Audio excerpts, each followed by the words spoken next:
देखिए, भारतीय जनता पार्टी ने कोई ऐसा बयानबाजी नहीं करी है।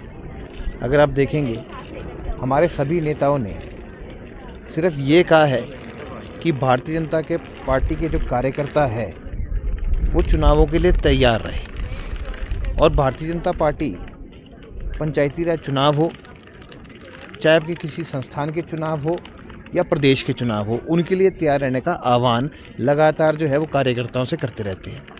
तो ऐसा कुछ भी नहीं है। बाकी मुख्यमंत्री जब से आरडीजी बंद हुई है तब से मुख्यमंत्री जी स्वयं ही परेशान हैं। उनको लग रहा था कि आरडीजी से जो पैसा आता है उसी से वो प्रदेश चला लेंगे, और जो आत्मनिर्भर हिमाचल वाला नारा है उनका, वो सिरे नहीं चढ़ रहा है, इसलिए वो परेशान दिखाई दे रहे हैं। बाकी जिस प्रकार से आपने देखा था कि मुख्यमंत्री द्वारा जो है प्रेजेंटेशन जो है वो वित्त विभाग और साथ में सरकार द्वारा दी गई थी, उसमें केवल मात्र जो है वो खर्चों की कटौती और आमदनी को बढ़ाने का रोना रोया गया था।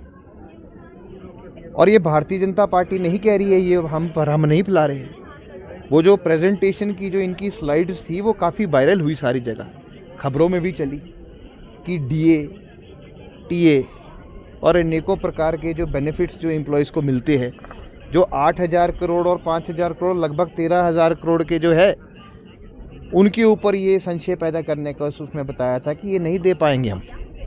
तब जो है वो चीज़ें बाहर निकली।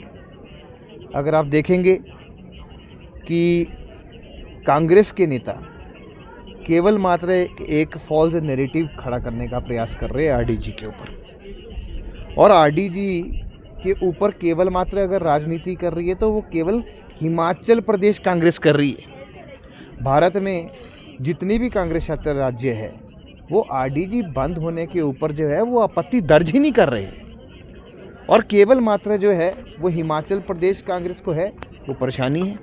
अगर आप दूसरे प्रदेशों की बात भी करें, 2-3 राज्य तो ऐसे हैं जिन्होंने फाइनेंस कमीशन को बोला था कि हमारे राज्यों में भी आरडीजी बंद हो और उनके राज्यों में भी आरडीजी बंद हो, तो उसके ऊपर तो मुख्यमंत्री मौन रहते हैं, केवल मात्र पहाड़ी राज्यों की बात करते हैं। और हम तो इनसे पूछना चाहेंगे कि आपने राज्य को आत्मनिर्भर हिमाचल बनाने का आपने एक संकल्प लिया था, और वो भी अपने गृह जिला हमीरपुर से, उसका क्या हुआ? बड़ी सारी चिंता का विषय ये खड़ा होके आता है। अब आप देखेंगे कि भारतीय जनता पार्टी के नेताओं ने क्या बोला। हमने लगातार एक ही चीज़ बोली कि खर्चे जो है वो तो सरकार को अपने जो है वो अपने कम करने पड़ेंगे, और किस प्रकार करने पड़ेंगे। देखिए, जब पूर्व मुख्यमंत्री प्रेम कुमार धूमल जी थे तब भी ऐसी विपदा की घड़ी आई थी, ऐसा नहीं है कि ये नहीं आती है कभी। तो उस टाइम जो है वो एक ट्रेन की टिकट लेकर दिल्ली जाते थे और वहाँ पर जो है मीटिंग अटेंड करके आते थे। अपने कारकेड को घटा दिया गया था। वहाँ पर जो है कोई 12-13 गाड़ियों के काफिले नहीं चलते थे, केवल मतलब पायलट व्हीकल और मुख्यमंत्री व्हीकल और एक सिक्योरिटी व्हीकल, 3 का कारकेड चला करता था। यहाँ तो आप देखेंगे कि 14-14 गाड़ियों का तो कारकेड चल पड़ता है। उसके बाद जो मंत्री है, मंत्रियों को भी हर जगह पायलट चाहिए और उनको भी बहुत बड़ा कारकेड चाहिए, तो उसके ऊपर भी इनको जो है कट लगाना चाहिए। उससे पेट्रोल भी बचेगा और खर्चा भी बचेगा। जब आप चेयरमैन की बात करते हैं तो चेयरमैन की सैलरी आपको सबको पता है कि क्या थी और अब कहाँ पहुँच गई है, कितने गुना बढ़ी है। अब पेंशनों के ऊपर और जो अनेकों चीज़ें जो ये बात करते हैं, हम तो कहते हैं भी अपनी पेंशन भी आप देखिए कि अगर आप उसमें थोड़ी कटौती कर सकते हैं, तो अनेकों चीज़ है जो सरकार को स्वयं देखनी पड़ती है। और अफसरों को भी ये सोचना चाहिए कि किस प्रकार से जो है गाड़ी की मिनिमम यूजेज के साथ वो मैक्सिमम आउटपुट निकाल सके।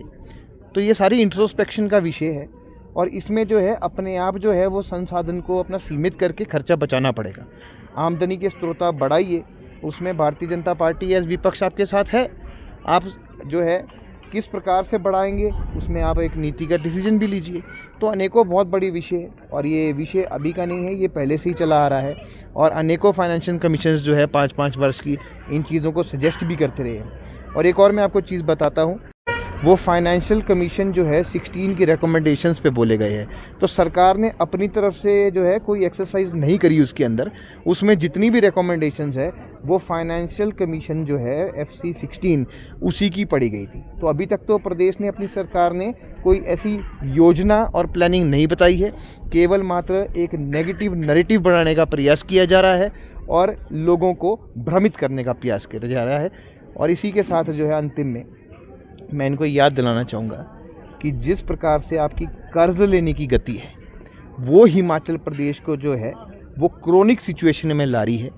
और जो 42% डेफिसिट जो है हिमाचल प्रदेश का हो गया है वो आपके कारण हुआ है।